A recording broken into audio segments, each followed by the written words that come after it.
I think a big part that you're all going to get stuck in as you're trying to juggle multiple things is, again, if you're trying to do it all yourself, it's very hard to build them as successfully. So either one's going to get your attention more than the other, or you need help.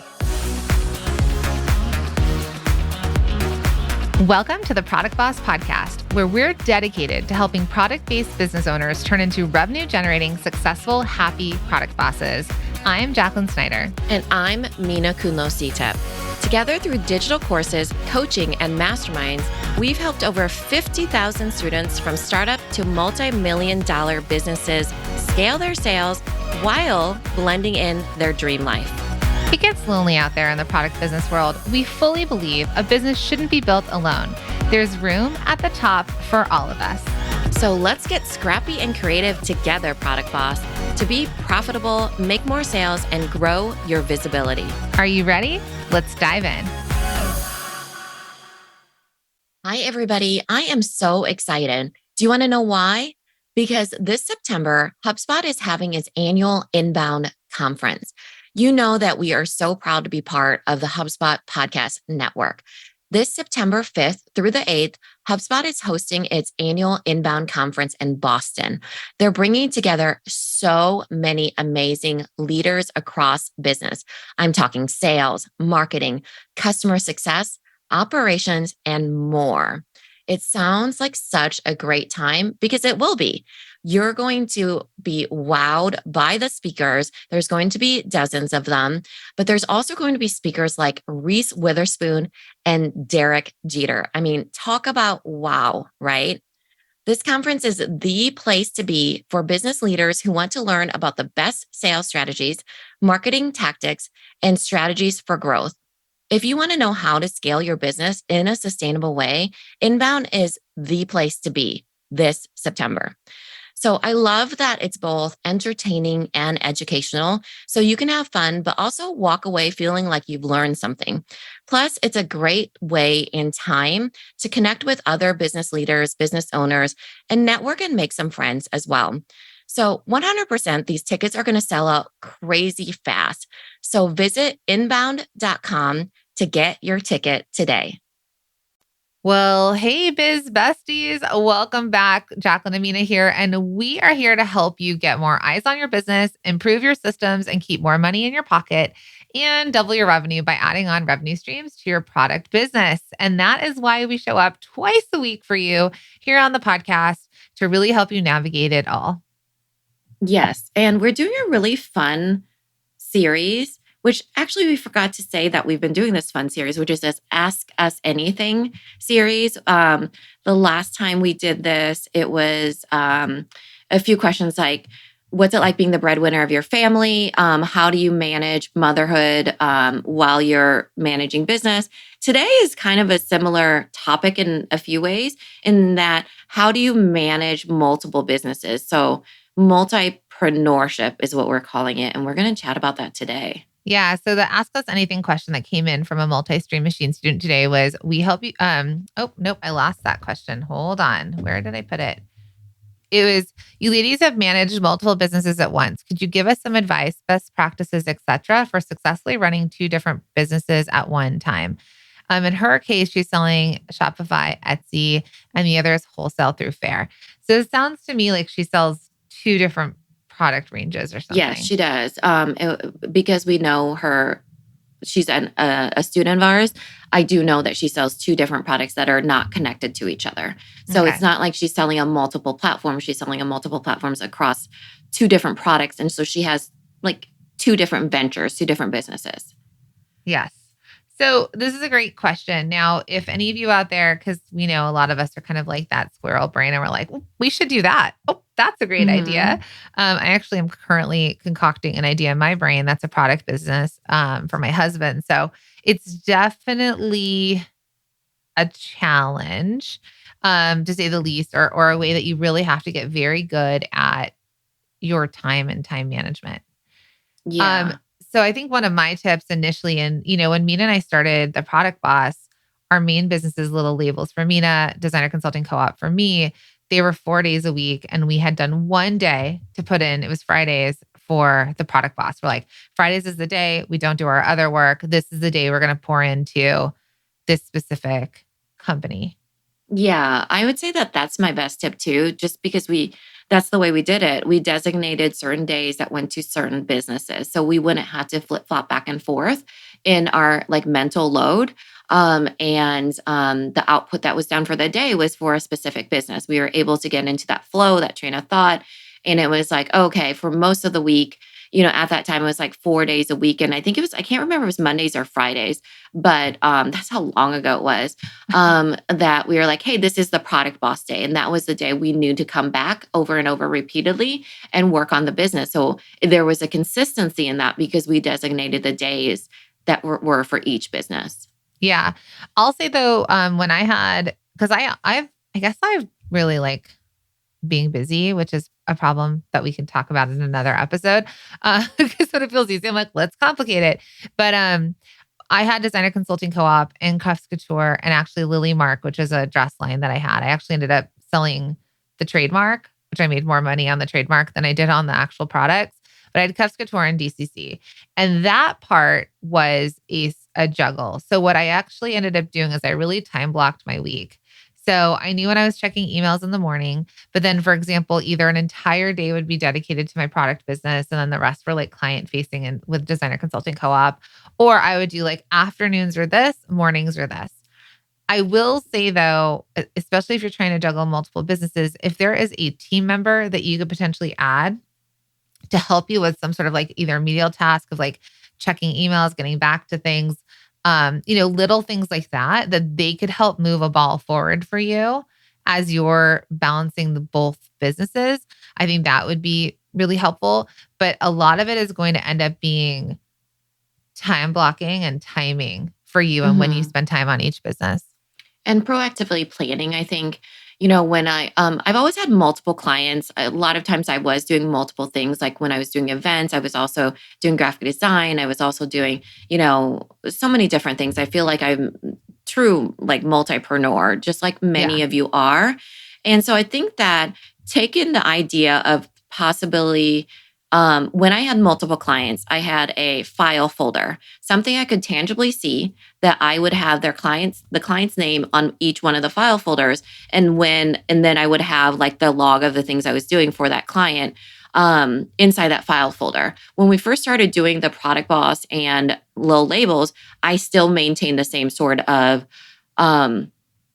like working situation. I had file folder that said the product boss, a file folder that said, low labels. It doesn't have to be a file folder. It could be a notebook each, but I liked inserting, like sheets of paper or whatever else that I was doing. So, because the thing is, like every Friday or so, let's say, you need to kind of come back to see to reassess. So, because one will ultimately fall off in a lot of ways, because there's going to be seasons where your businesses are going to differ. And then there will need to be some sort of ebb and flow to what you're working on for whatever business.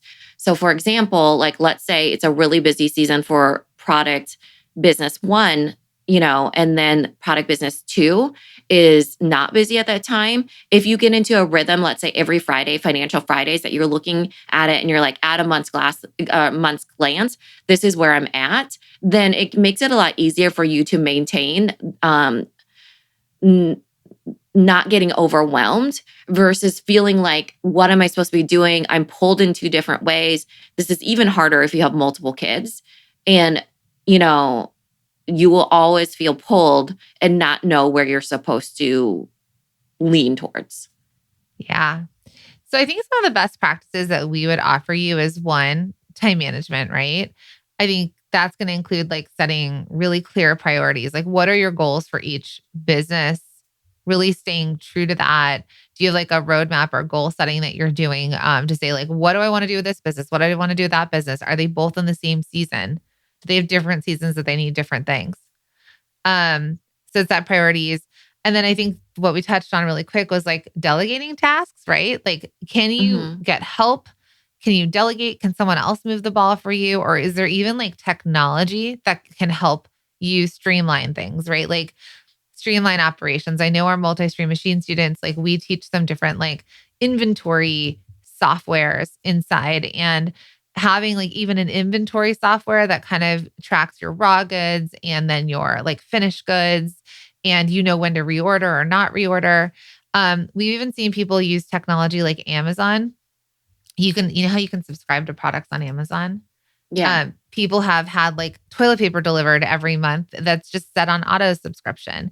So like, what do you need that you can like automate? So I think a big part that you're all going to get stuck in as you're trying to juggle multiple things is, again, if you're trying to do it all yourself, you can't, it's very hard to build them as successfully. So either one's going to get your attention Yeah. more than the other, or you But need I think help. as it should, though. So when I said that, the one will get more attention, you will need to prioritize the one that's making you more money financially.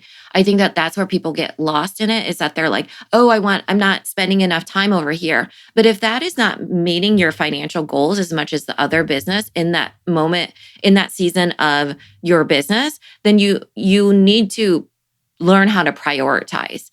So when you have multiple businesses, there will be one that will need more attention, probably because it is making you more money, right? And I think that that's okay, because the thing is, where your energy goes will be where the money flows.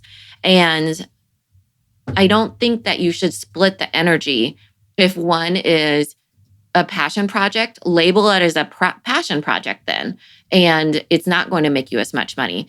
But in the world of needing to make money, contributing to your household, if that's your ultimate goal, is to, hey, I want to make sure that I'm making this certain amount of money per month, because I have these businesses and I need to financially impact my family, whatever it is, then you do need to prioritize one over the other. That's just business strategy and business sense right there. Agreed. 100% agreed. And I think that's what happened with us, right? If you're Yeah. asking like for us, how we kind of manage multiple businesses. Okay, I'll go back to my multiples where Designer Consulting Co-op was making $500,000 a year. Cuffs Couture was a product, so it cost more money. I was able to do both because I had like a team that I split up for it.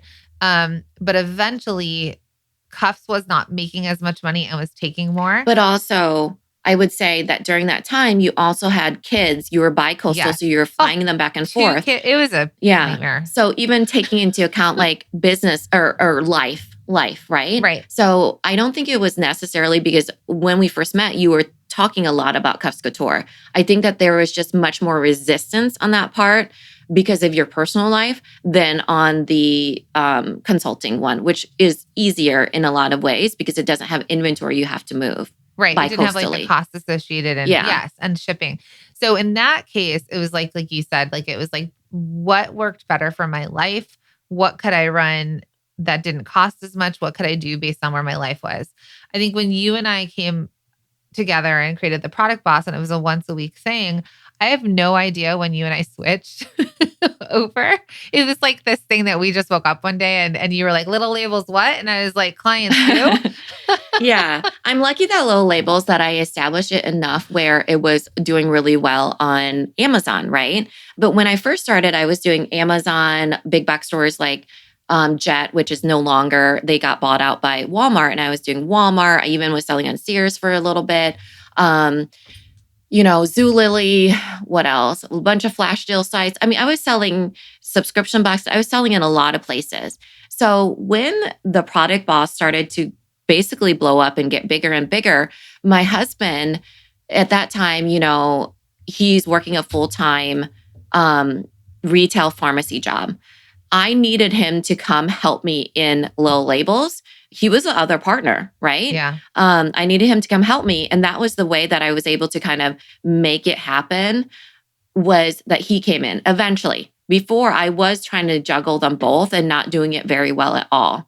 And so then he runs most of Little Labels, and I focus on the Product Boss because financially, it makes sense for us not to be both focused on Little Labels. And also because I enjoy the Product Boss and he has it covered and all those sort of things. So I think that, knowing that, hey, this season looked like this and this season might look like that, where you are kind of shifting a little bit of priorities, but also like, what does it look like for personal life? Because at that time, what really set me over the edge, I feel like, was working on little labels, working on the product boss, and also then eventually the pandemic hit. He's a frontline worker.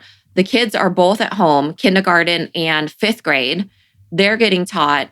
And it was too much for me. Like I could not, I needed something different to happen. He didn't even retire from his full-time pharmacy until 2021, May of 2021. So it was a long time for me to like brute force my way through it. But I do think that I knew that eventually that was my goal, and I was okay with that. And so was he, in the fact that there was going to be some shifting happening.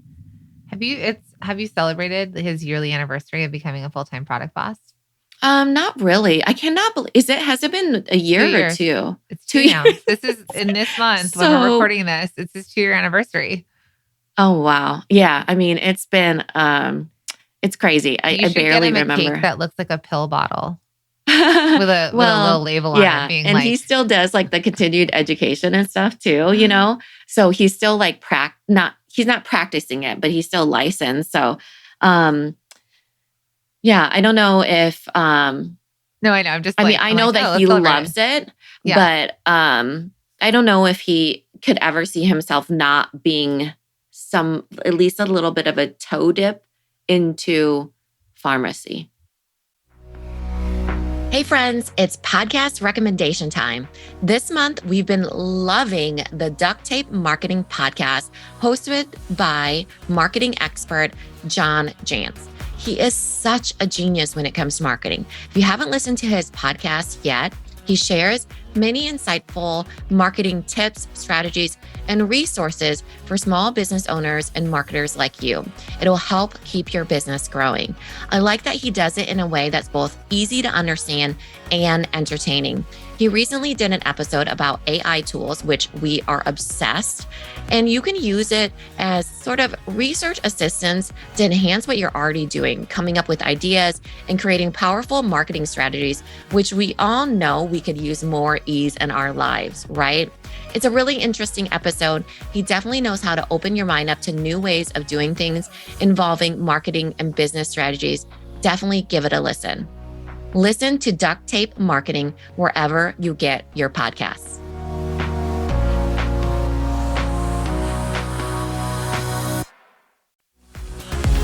Hey, product boss. Okay, this is for you. The other day, we got a message from Lolly asking us if we had a referral for a great inventory management software to help track raw goods and on-hand products that were ready to sell. And you know what we told Lolly? We sure do.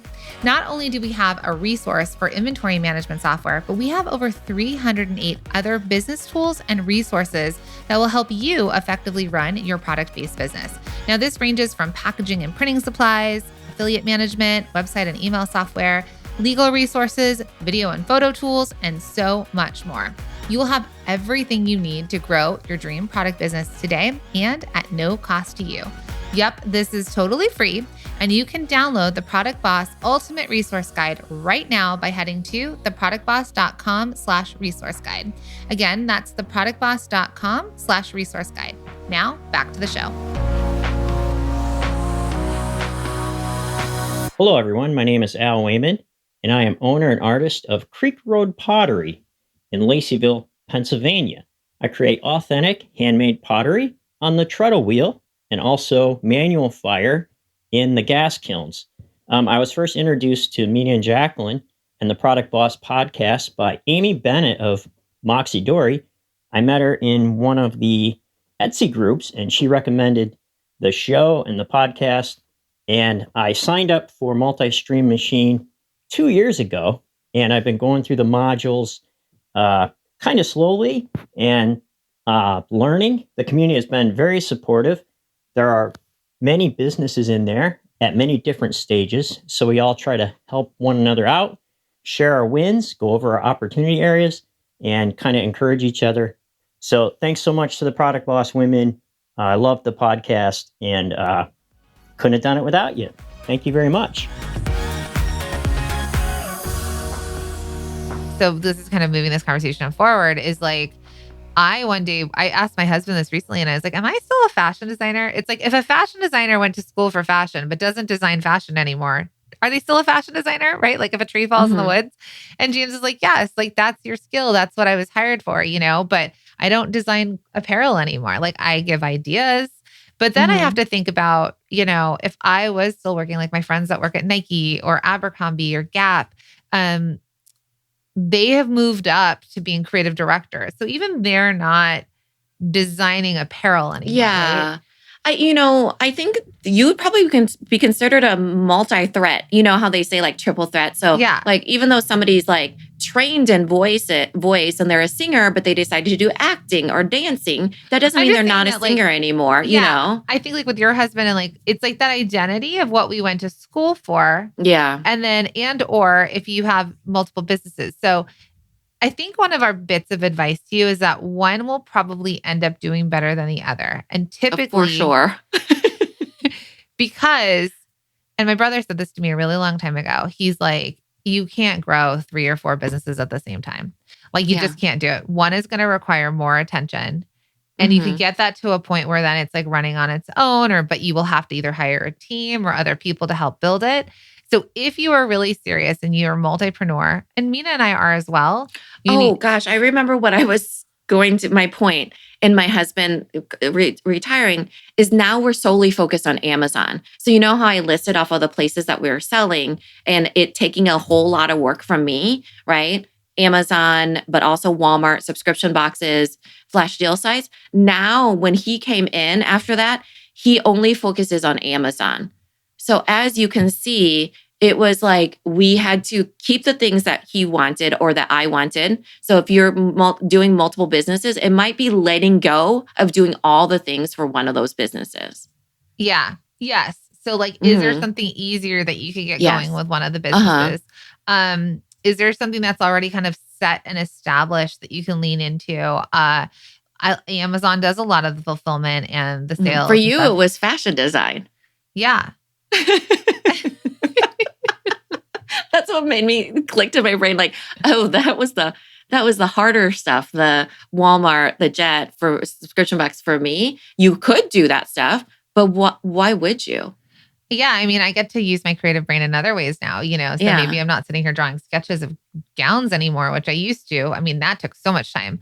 So the honest truth here though, friend who is a multipreneur, is that one is going to get more attention than the other. One is going to grow more or faster than the other. And eventually you may come to a point that you decide you're going to go all in on one. Another thing that we never talk about here, but you could always sell a business. So you could sell, like, let's say you've built both and one you're like kind of ready to let go of. You could sell that to somebody else.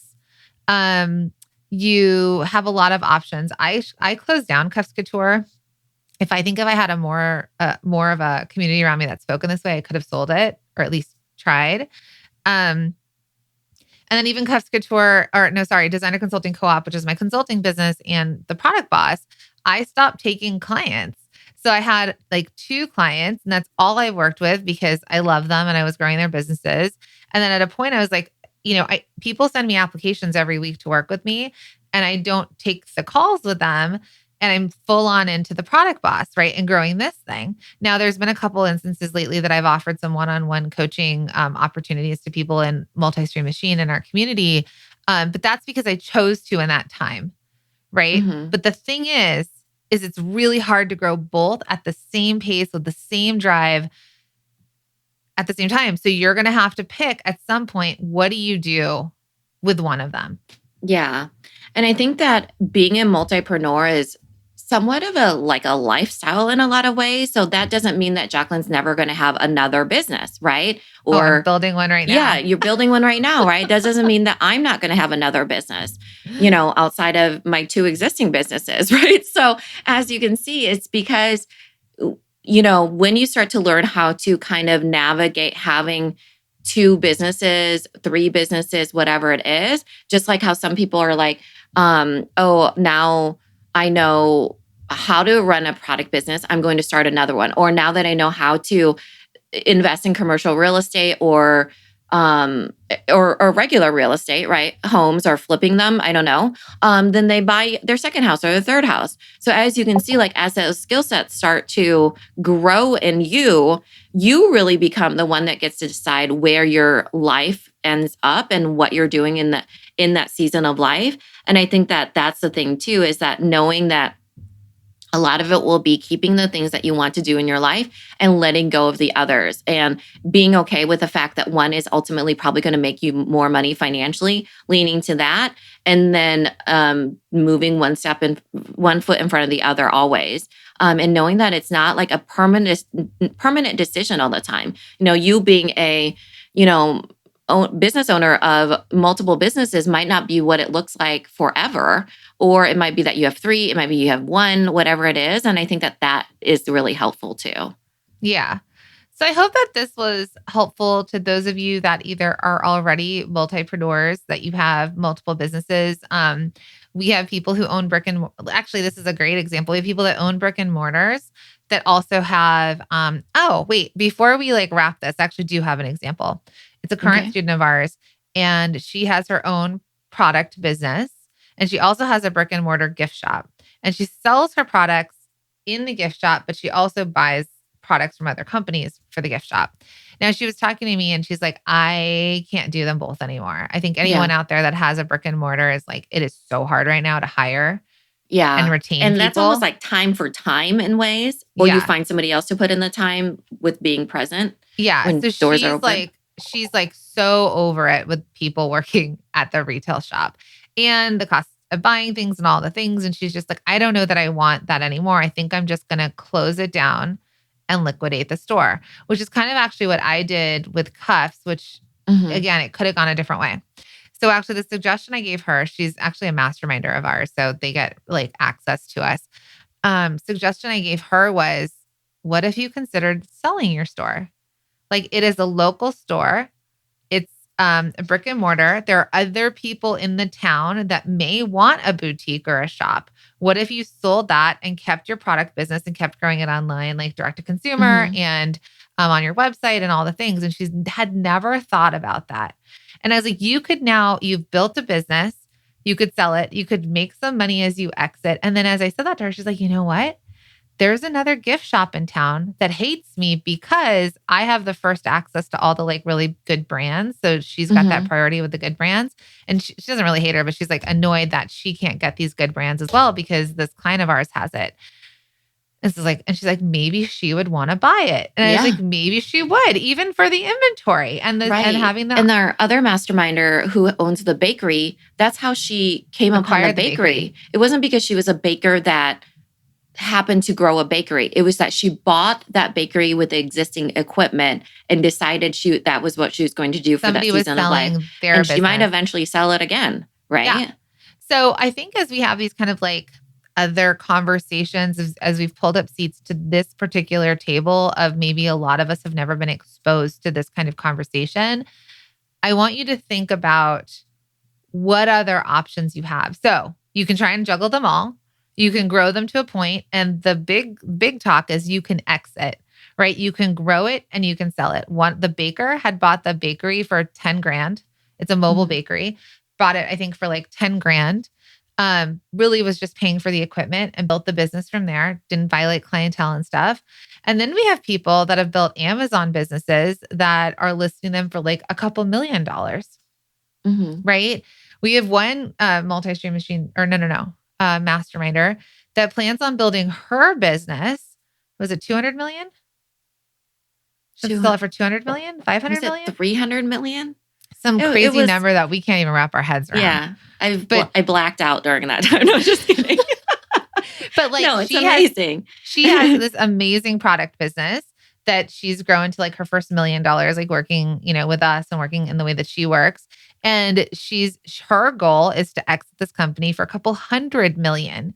So surround yourselves with people that are talking in this way, that are having conversations. These are the conversations we have in our communities and with our students, to think differently and outside the box.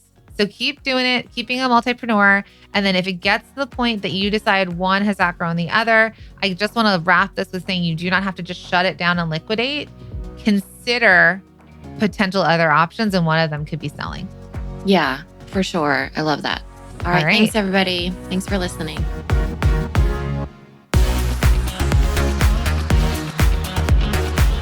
Thank you for being here and listening all the way through the Product Boss podcast. If you love our show and it has helped you in any way in your business, would you mind doing 2 things for us? Subscribe to the show so you never miss an episode, and leave us a review. Reviews help other product entrepreneurs know that this is the place to be to grow their businesses and realize that they're not alone. And we know that you all know that a 5-star and honest review helps you sell more products to more people. So you know that your reviews help us reach more listeners around the world. Remember, what we give is what we receive, and we are all about helping each other in the Product Boss community. We are all in this together. We would be so appreciative of you if you could take the time right now to subscribe, leave a review, and even share this episode on social or someone you know so we can impact more lives. And remember, subscribing means that you will get notified each time we release a new episode so you never miss a thing. You have helped us grow and climb into the top 10 of all marketing podcasts, and together we can keep climbing. Thank you, friends. And remember, there is room at the top for all of us.